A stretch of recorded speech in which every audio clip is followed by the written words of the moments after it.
over 30 years of neurosurgical practice and reflecting on neurosurgery, the questions that I've had mirror the questions that the Bradley Center is asking. The questions include, what is thought, and are humans unique?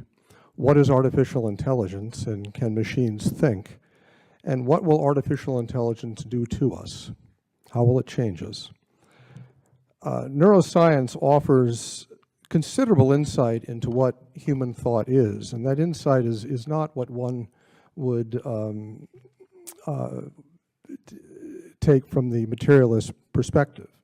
There are three seminal research projects in the 20th century that give us a deep insight into what human thought is.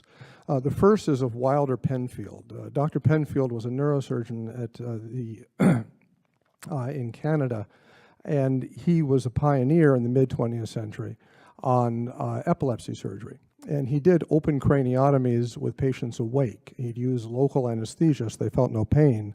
The brain has no sensation of pain. And he would study their brains by stimulating various regions of the brain to find epileptic foci that he could then treat. So he had experience with thousands of people who were awake while he was stimulating their brains. And he began his career as a devout materialist. He was a scientist. Materialism, he felt, explained all of the mind. And he ended his career as a passionate dualist. And this was based on two observations that he made. The first was that when he would stimulate people's brains, he could cause all manner of experience for the patient. He could have the patient raise their arm, he could have the patient move their leg, he could have them move their face, or even say a word, or see a flash of light, depending on where he stimulated the brain. I've had that experience myself, not only as a surgeon, but as a volunteer in a project that used a magnetic stimulator that just held outside of my skull, and I had my own arm move that same way by stimulating my cortex. And what Penfield found, much to his consternation, was that he could not simulate agency on the part of the patient. That is, when he would stimulate the brain, he would ask the patient, who just did that? Because the patient would move their arm. They couldn't see what he was doing, so they didn't know they were stimulated. They would always say, you stimulated me. You made my arm move. He would have them move their arm on their own, and then he would make it move. They could always tell the difference. He searched for agency using his electrodes, and over 30 years he couldn't find it. So he said the agency is not material. The actual movement is mediated by a circuit, but the agency is something different. The other thing he noted, which is a fascinating observation that remarkably has gone completely unquestioned in medical science, is he asked, why are there no intellectual seizures? We know about seizures. You know, people can fall down, they shake all over, or you can have milder seizures where you just move a limb, or where your face twitches, or whether you have an abnormal smell or have visual phenomena. But you never start doing calculus when you have a seizure. And you never contemplate justice, and you never contemplate political science. And the question is, well, if large portions of the brain are devoted to higher intellectual functioning, why don't seizures occasionally make you take second derivatives instead of just jerk your arm? And they never, ever do. In 30 years of practice, I've never seen a seizure have any intellectual evocation. And Penfield asked, why are there no intellectual seizures?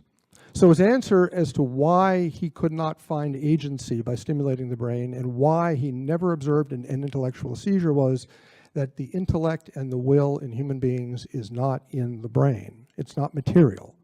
The brain mediates it, but doesn't give rise to it. The second line of research was that of Roger Sperry, who is a Nobel laureate, was a Nobel laureate working at Caltech. And Sperry studied split brain patients. You may have heard of these people. They're patients who've had surgery in which the hemispheres of their brain are surgically disconnected. We actually cut through a fiber bundle between the hemispheres so that their brain now really is two brains, essentially. There are connections deeper down, but they don't connect the hemispheres very effectively. And this is done to stop seizures. There are rare kinds of seizures that start in one hemisphere and spread to the other, that if you can disconnect the hemispheres, the seizures are much milder and much easier to live with. So these operations have been done really since the 1930s, and they work very well. And Sperry took these patients and he studied them in detail because he wanted to ask what happens to someone's mind when you cut their brain in half. And the remarkable result of Sperry's work isn't what he won the Nobel Prize for. He won the Nobel Prize because he found a whole bunch of subtle perceptual changes, very, very interesting things. The remarkable thing was that he had to do Nobel Prize level research to find any difference at all. That is, I've known many of these patients. I've done the surgery. These are normal people. You meet them, I talk to them, their brains are cut in half, but they're still one person. They're completely unitary. They don't have two minds. They don't have two intellects or two wills. None of that. The only differences they have are subtle perceptual things. For example, the left hemisphere is usually the speech hemisphere. And if you have your brain cut in half, only something presented to your right visual field, which is the visual field that your left hemisphere sees, can you speak about. You can't speak about things in your left visual field that your right hemisphere sees, because your right hemisphere doesn't have speech. Now, what people do is they'll look and they'll cheat, even unconsciously. So there are perceptual differences, and there are differences that won Sperry a Nobel Prize for figuring out, but they're very subtle. Your intellect, your will, your sense of self is still unitary, even though your brain is split in half. So what Sperry showed, in the same way that Penfield showed, that agency and intellect in human beings is immaterial, Sperry showed that the mind is metaphysically simple. It can't be cut. You can't split the mind.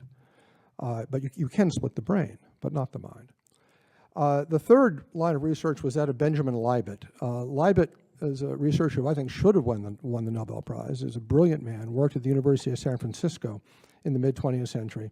And Libet studied the timing relationship between brain waves and thoughts.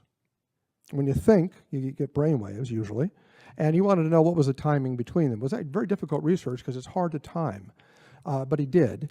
And he particularly was interested in the question of free will.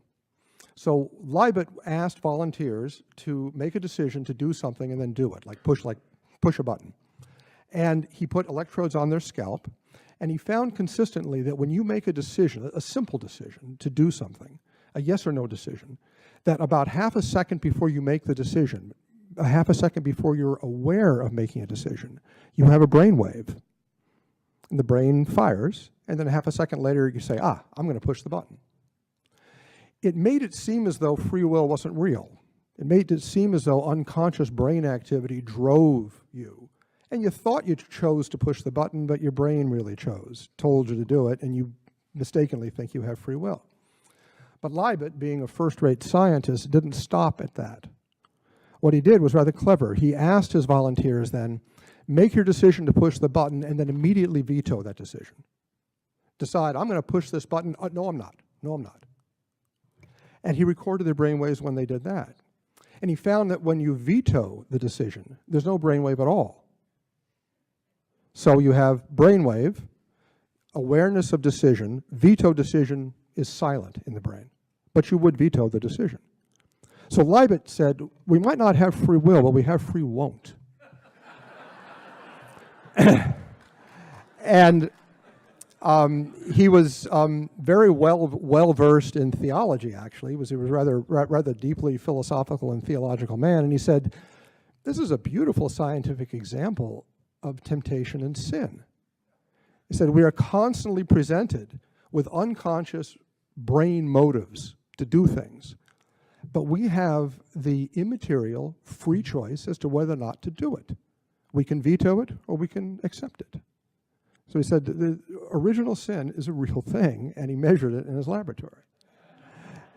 So Libet showed that free will is real. Sperry showed that the mind is metaphysically simple. And Penfield showed that at least the intellect and will are immaterial.